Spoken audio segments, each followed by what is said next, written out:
They rejected trust in God's wisdom and embraced self-reliance. The consequences of their decision were immediate and far-reaching.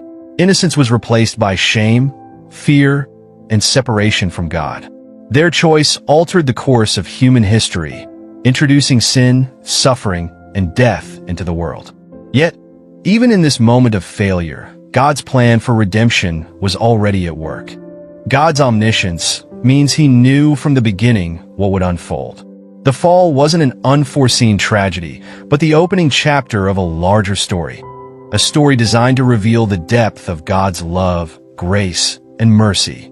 Ephesians 1 verses 4-5 tells us that God's plan of salvation was in place before the foundation of the world. This means that even before humanity's first breath, God had already prepared a way to restore what would be lost.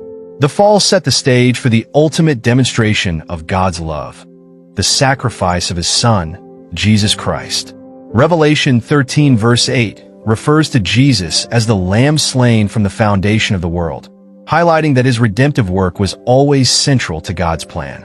The promise of a Redeemer.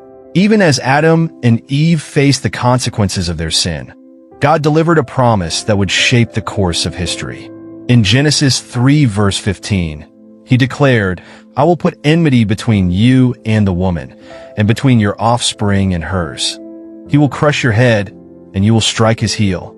This verse, known as the Proto-Evangelium, the first gospel, is the first glimpse of the Savior who would conquer sin and death. The imagery of the serpent's head being crushed symbolizes Satan's ultimate defeat, while the striking of the heel foreshadows the suffering Christ would endure. This promise marked the beginning of God's redemptive plan,